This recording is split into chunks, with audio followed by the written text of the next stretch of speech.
용은 악당과 멸망의 상징으로 묘사되기도 하고 어떤 영화나 만화 소설 등에서는 영웅을 도와주는 역할을 담당하기도 하죠.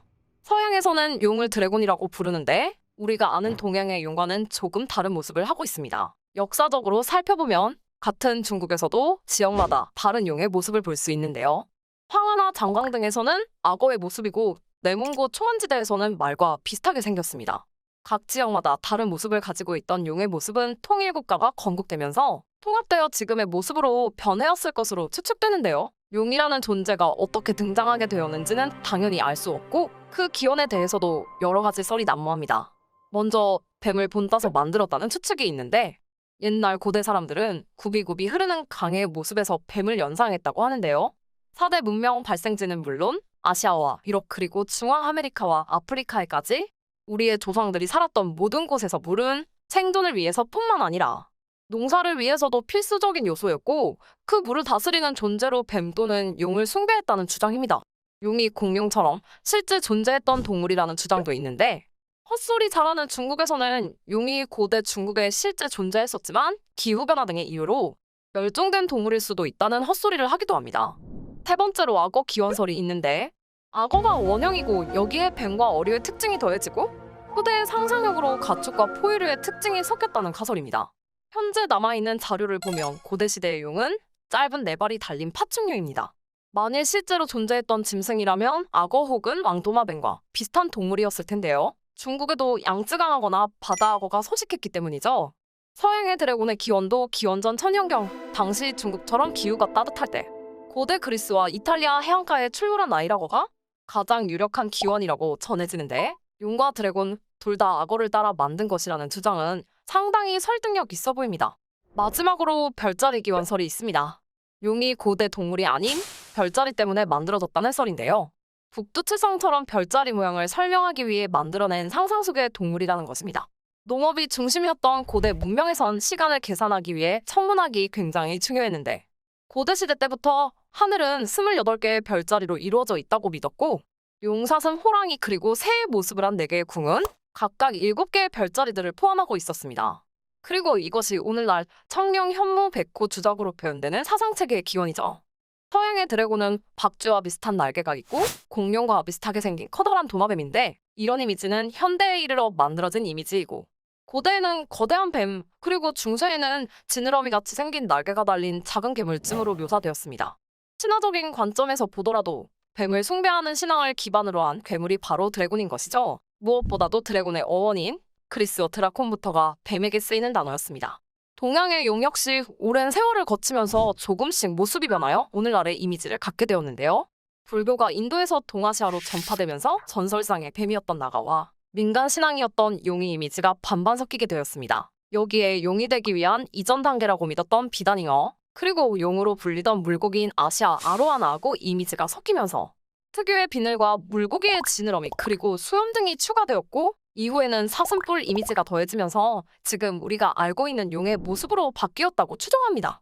후한 말기 학자 왕부라는 분은 용이 9가지 동물과 닮았다고 주장했는데 머리는 낙타뿔은 사슴, 눈은 토끼, 귀는 소, 코는 돼지, 목부터 몸통은 뱀, 배는 조개, 비늘은 물고기, 발톱은 매, 다리와 손바닥은 호랑이와 비슷하다고 했습니다. 비늘 하나하나마다 아름다운 색감과 광택을 가지고 있는 화려한 열대어 물고기인 아시아 아로아나는 과거 용이라고 불려지기도 했는데 중국에서는 기후변화로 악어의 수가 줄어들자 잉어나 아시아 아로아나 등의 어류를 용과 연결시켜 용이 되기 위한 전 단계로 믿기 시작했습니다. 하지만 처음부터 악어가 살지 않았던 한반도에는 대신 구렁이에서 영감을 받은 이묵이라는 상상의 동물이 존재하고 있었죠.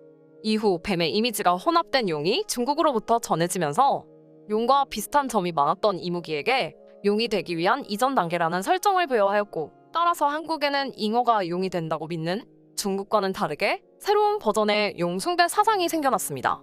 참고로 용이 되기 직전의 이무기는 순우리말로 밀이라고 부르는데 우리는 이무기가 돌을 닦아 여의주를 얻게 되면 용이 되어 하늘로 올라간다고 알고 있죠.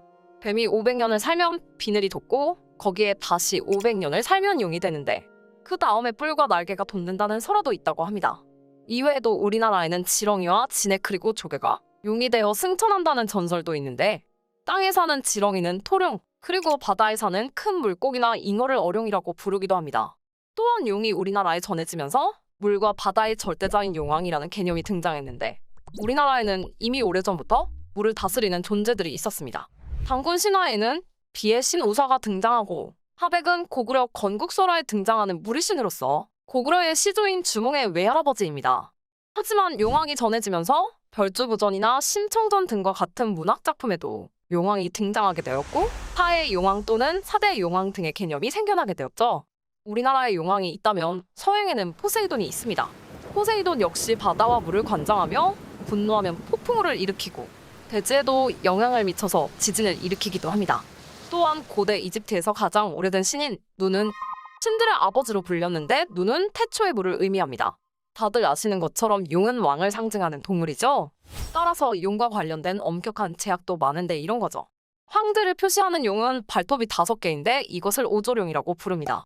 따라서 황제 말고 오조룡을 수놓은 옷을 입는다는 것은 영모에 해당되었습니다. 하지만 조선, 일본, 베트남 등 중국 이외의 나라에서는 3조룡부터 7조룡까지 다양하게 나타납니다. 또한 용의 비늘은 81개인데 그중 방향이 반대로 된 비늘이 있습니다. 이것을 사극에도 자주 등장하는 용인인데 이를 건드리면 용이 격노한다는 뜻이죠. 따라서 임금이 용서할 수 없을 정도로 크게 노하게 만드는 문제를 영린으로 비유하고 이 영린은 왕의 아픈 곳, 급소를 뜻하기도 합니다. 용은 권력을 상징했기 때문에 여러 나라에서는 자신들이 용의 후예라는 신화를 만들어냈는데요. 고려의 태조, 왕건의 조부인 작제권은 용왕의 사위로 고려의 왕씨 일족의 겨드랑이에는 용의 비늘이 돋아났다는 전설이 있습니다. 중국은 말할 것도 없고 다른 아시아의 나라들 역시 비슷한데요. 그중 부탄은 자신들을 용의 나라로 부르는데 특이하게 나라 전체에 도축장이 없는 나라입니다. 헌법으로 사냥과 낚시도 금지하고 있는데 물속의 고기들은 용의 가족이기 때문에 잡지도 않고 먹지도 말라는 겁니다. 어이없는 발상이네요. 인류의 시작과 문명의 중심에는 언제나 물이 있었습니다. 인류는 강이나 하천을 중심으로 문명을 일으키고 생활 양식과 기술을 발전시켰으며 종교와 신화가 탄생하게 된 토대가 되었죠. 특히 동남아시아에는 물이 풍부한 자연환경을 바탕으로 역사, 생활, 풍습, 문화, 종교가 형성되었고 발전해왔습니다. 때문에 동남아시아에는 아직까지도 물과 관련된 풍습과 전통들이 남아있는데 태국에서는 음력 12월 보름날 밤에 로이끄라통이라는 축제가 펼쳐집니다.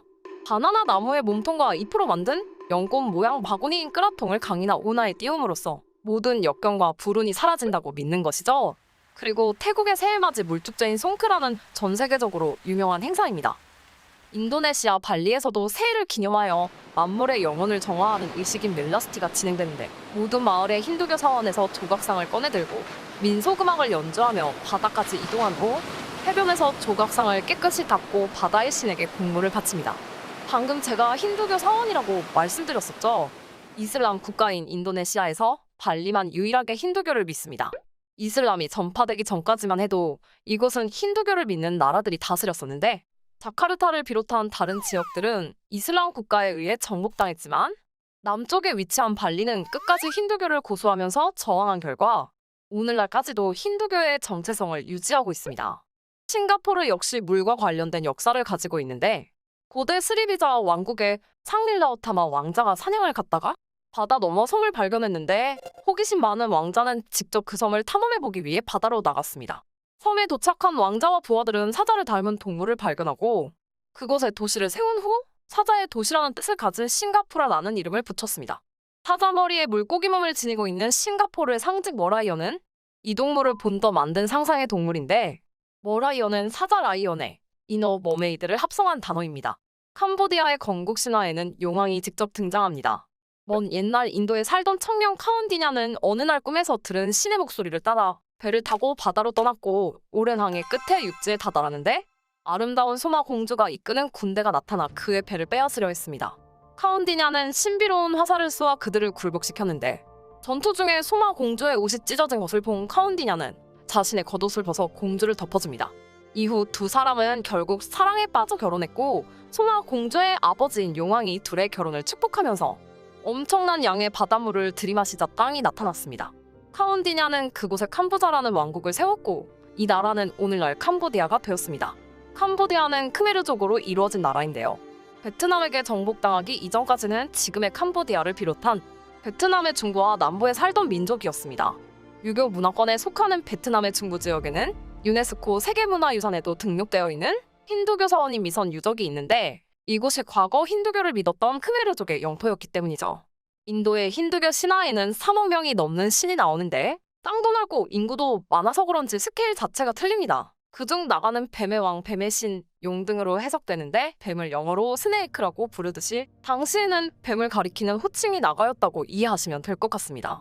나가는 캄보디아를 비롯한 동남아시아 그리고 인도까지 널리 퍼져 있는 대표적인 뱀 신앙이며 때때로 용의 모습으로 표현되기도 합니다. 나가는 여러 부족으로 이루어져 있는데 각 부족의 왕을 나가라자 우리가 아는 용왕이라 부르고 세자 또는 이난타라고 부르는 이들 중 가장 연장자가 모든 나가를 총괄합니다. 힌두교에서 나가는 7개 또는 5개의 머리를 가진 모습으로 표현되는데 히드라와 비슷하게 생긴 나가는 대지를 지키는 정령으로 비를 내리게 하고 토지를 비옥하게 만드는 등 날씨를 통제하는 힘이 있고 특히 우물이나 강, 바다 같은 물의 수호신 역할을 합니다. 나가는 풍요와 연관되기도 하지만 사람들은 태풍과 홍수 등과 같은 자연재해도 수호신의 징벌로 여겼기 때문에 위험한 존재로 인식되기도 했습니다. 또한 뱀은 신비한 동물로 인식되었는데 뱀의 행동은 음흉하고 적을 한 방에 죽음에 이르게 할 수 있는 강력한 독과 아무리 상처를 입어도 금세 아물어버리는 놀라운 회복력을 가지고 있죠. 그래서 예부터 삶과 죽음을 다스리는 신으로 숭배받기도 했습니다. 현실 세계에서 뱀은 무섭고 두려운 존재이지만 상징과 신화의 세계에서의 뱀은 풍요와 재생의 이미지를 가진 불사의 존재였습니다. 나가는 힌두교와 불교 모두에서 수호신으로 여겨지고 있는데 이 때문에 태국을 비롯한 동남아시아의 불교 건축물에는 나가가 항상 등장하고 캄보디아의 앙코르와트에 가면 힌두교의 나가 조각을 쉽게 볼 수 있습니다. 디즈니 최초로 동남아시아의 문화를 바탕으로 제작된 디즈니 애니메이션 라여와 마지막 드래곤에는 귀여운 캐릭터 시수가 나오는데 바로 이 용이 불의 신 나가입니다. 우리가 알고 있는 동양의 용과 다르게 유난히 긴 허리를 가지고 있죠. 동남아에서는 뱀을 숭배하는 문화가 강하기 때문에 인도에서는 히드라와 비슷하게 묘사되었던 것에 반해 동남아시아에 나가는 용의 모습을 하고 있습니다. 백설공주, 신데렐라, 미키마우스와 같이 서구적인 캐릭터를 고수해오던 디즈니는 이미 10여 년 전부터 아시아와 다른 지역의 문화로 눈을 돌리기 시작했는데요. 새로운 시장이 필요하다는 뜻이겠죠. 중국을 배경으로 한 뮬란, 남태평양 폴리네시아 문화가 배경이었던 모아나, 그리고 이번에는 동남아시아로 무대를 옮겼습니다. 애니메이션에서 주인공인 나야는 필리핀 전통 모자인 살라콧을 쓰고 다니며 보호동물로 지정된 동남아시아의 천상각과 함께 모험을 떠납니다. 그리고 말레이시아와 인도네시아의 전통 무술인 실락과 태국의 무에타이가 액션으로 보여지며 주인공의 검 역시 말레이시아의 전통 단검인 크리스를 본떠 만들었습니다. 또한 주인공이 말 대신 타고 다니는 공벌레의 이름은 툭툭인데요. 태국 여행을 가보신 분들은 한 번쯤 타보셨을 태국의 교통수단이죠. 동남아시아가 11개의 나라와 6억 7,300만 명으로 이루어진 거대 지역이라는 점에서 동남아시아를 보여주는 것에는 한계가 있었다는 영화에 대한 비평도 있지만 그만큼 거대하고 잠재력이 큰 시장이라는 점에 주목해야 하지 않을까 하는 생각도 듭니다. 신남방 정책에서 알 수 있듯이 무한한 잠재력을 가진 신흥시장이라는 관점에서 아세안 국가들에 대해 좀 더 관심을 가질 필요가 있지 않을까요? 오늘은 여기까지입니다. 지금까지 시청해주셔서 감사합니다.